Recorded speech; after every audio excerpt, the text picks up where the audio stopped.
Commentaire de l'Épître aux Romains par saint Thomas d'Aquin, chapitre 5, versets 6 à 11. Lecture de ces versets de l'Épître aux Romains. En effet, pourquoi le Christ, lorsque nous étions encore infirmes, est-il mort au temps marqué pour des impies? Certes, à peine quelqu'un mourrait-il pour un juste, peut-être néanmoins que quelqu'un aurait le courage de mourir pour un homme de bien. Ainsi Dieu prouve son amour pour nous en ce que, dans le temps où nous étions encore pécheurs, le Christ est mort pour nous.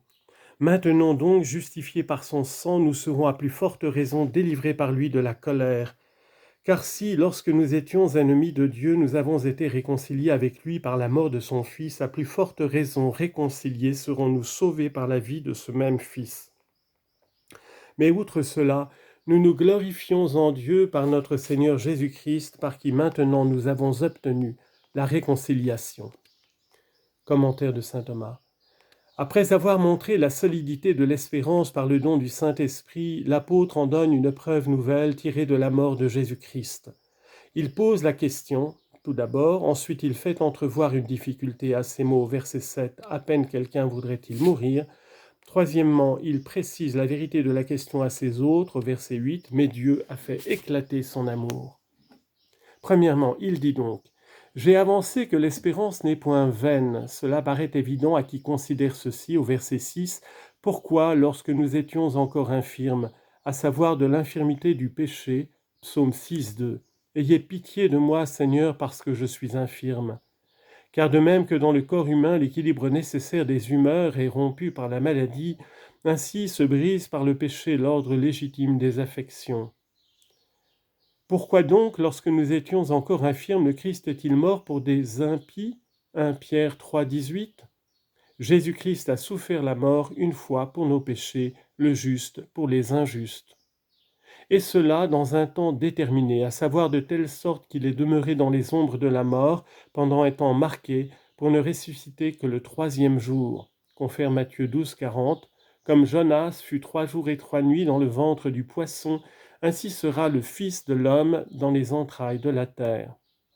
C'est quelque chose de grand si nous considérons quel est celui qui est mort. Grand encore si nous considérons pour qui il est mort. Or, quelque chose de si grand n'a pu se faire que pour un résultat certain, selon ce passage du psalmiste, psaume 29, 11, « Que vous servira mon sang lorsque je descendrai dans la corruption ?» Comme s'il répondait à rien s'il n'a pas produit le salut du genre humain. Deuxièmement, en ajoutant au verset 7, « À peine quelqu'un voudrait-il mourir pour un juste ?»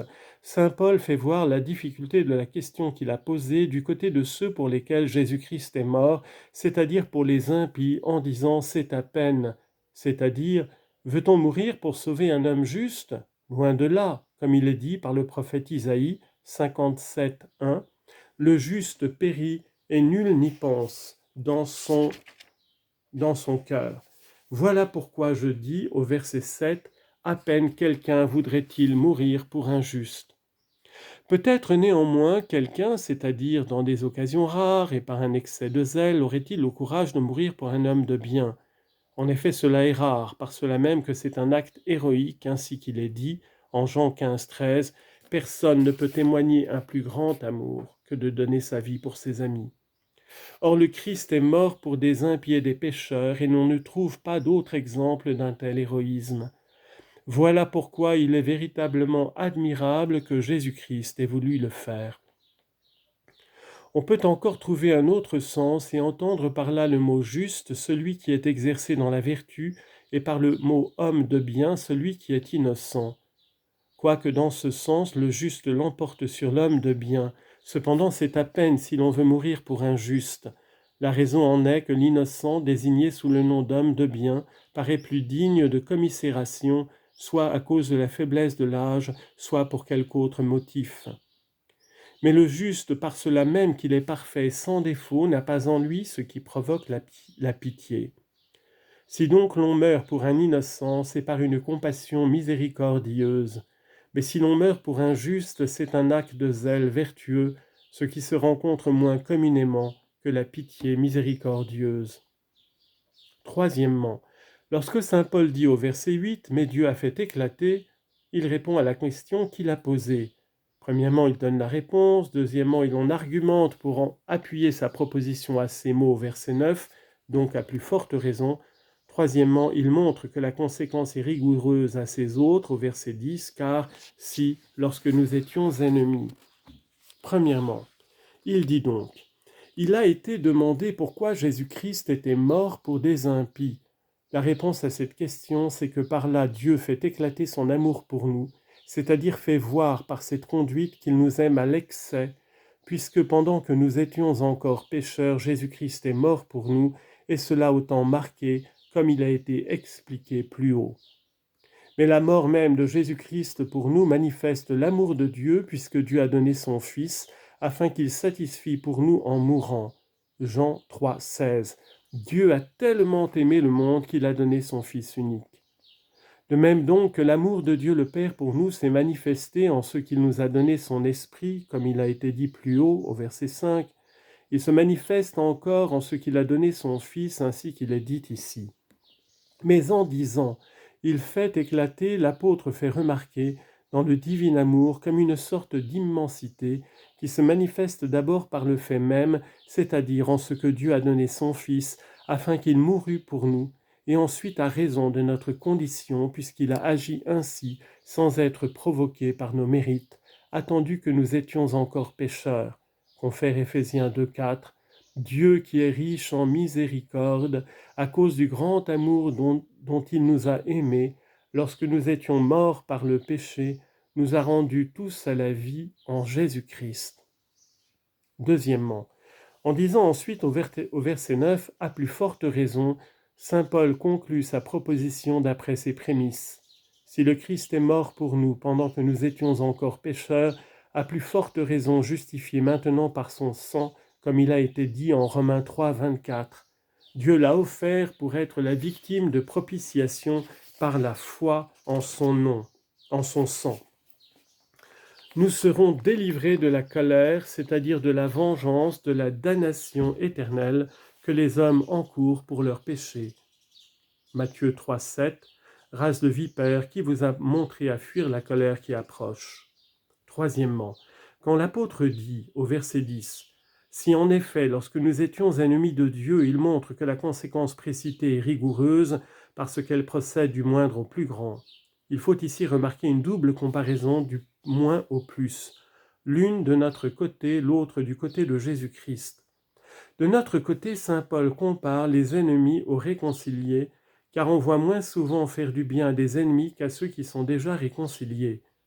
Du côté de Jésus-Christ, il compare la mort à la vie, car la vie en lui est plus puissante que la mort, parce que, comme il est dit en 2 Corinthiens 13, 4, il est mort selon la faiblesse, c'est-à-dire de notre chair, et il vit par la puissance de Dieu. Voilà pourquoi il dit, la conclusion logique, c'est qu'à plus forte raison justifiés que nous sommes, nous serons sauvés par lui. Si en effet, lorsque nous étions ses ennemis, nous avons été réconciliés avec Dieu par la mort de son Fils, à combien plus forte raison, étant déjà réconciliés, serons-nous sauvés par la mort de ce même Fils. Il faut remarquer que l'homme peut être appelé l'ennemi de Dieu de deux manières. D'abord par ce qu'il montre de l'inimitié contre Dieu lorsqu'il se raidit contre ses commandements. Confère Job 15, 29, il a couru la tête levée contre le Tout-Puissant. Ensuite, parce que Dieu lui-même prend l'homme en haine, non pas en tant qu'il est son ouvrage, car des œuvres de Dieu il est dit en Sagesse 11, 25, « Seigneur, vous aimez tout ce qui existe et vous ne haïssez rien de ce que vous avez fait. » Mais en raison de ce qu'a fait dans l'homme, l'homme ennemi, en d'autres termes le démon, c'est-à-dire en raison du péché. Confère Sagesse 14, 9. Dieu a également en horreur l'impie et son impiété. Et Ecclésiaste 12, 3, le Très-Haut a les pécheurs en haine. La cause de l'iniquité, c'est-à-dire le péché, étant donc détruite par Jésus-Christ, il s'ensuit que Jésus-Christ opère notre réconciliation. Confère 2 Corinthiens 5, 19. Dieu a réconcilié le monde avec lui en Jésus-Christ. Notre péché a été détruit par la mort de son Fils. Ici, il faut remarquer que la mort de Jésus-Christ peut être envisagée sous trois points de vue. D'abord, au point de vue de la raison même de la mort dont il est dit, Sagesse 1,13, Dieu n'a point fait la mort dans la nature humaine. Elle a été introduite par le péché. Voilà pourquoi la mort de Jésus-Christ, considérée dans sa cause générale, n'a point été acceptée de Dieu comme motif de se réconcilier le monde, car Dieu, confère Sagesse 1,13, ne se réjouit pas de la perte des vivants. Au point de vue de l'acte des bourreaux qui ont fait mourir Jésus-Christ, cette mort déplaît très fort à Dieu. C'est pourquoi saint Pierre disait aux Juifs, acte 3, 14, « Vous avez renié le saint et le juste et vous avez demandé qu'on vous délivrât l'homicide. » La mort de Jésus-Christ, considérée sous ce rapport, n'a donc pu être une cause de réconciliation, elle fut plutôt un motif d'indignation. À ce point de vue qu'elle procède de la volonté de Jésus-Christ souffrant, volonté qu'il a déterminée à endurer la mort par obéissance à son Père, Philippiens 2,8, il s'est rendu obéissant à son Père jusqu'à la mort, et par amour des hommes, confère Éphésiens 5,2, il nous a aimés et s'est livré lui-même pour nous.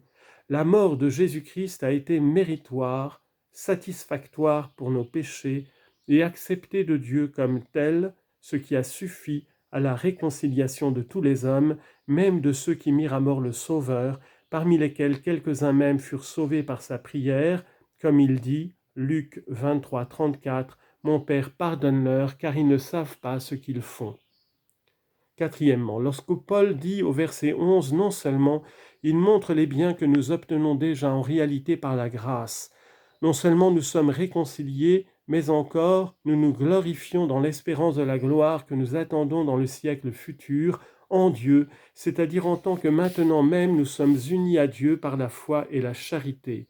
Confère 1 Corinthiens 1, 31 et 2 Corinthiens 10, 17, que celui qui se glorifie ne se glorifie que dans le Seigneur. Et si nous nous glorifions, c'est par Jésus-Christ notre Seigneur, par lequel maintenant, même dans le temps présent, nous avons obtenu la réconciliation, afin que d'ennemis que nous étions, nous devenions ses amis. Colossiens 1, 19, il a plu au Père de réconcilier toutes choses par lui. On pourrait aussi continuer le sens avec ce qui précède. Nous serons délivrés dans la vie de ce même Jésus-Christ et du péché et de la peine du péché. Non seulement nous serons délivrés des maux, mais encore nous nous glorifions en Dieu, c'est-à-dire de ce que nous serons un avec lui dans le siècle futur, Jean 17, 21, afin qu'ainsi que nous sommes un, il soit un en nous. Amen.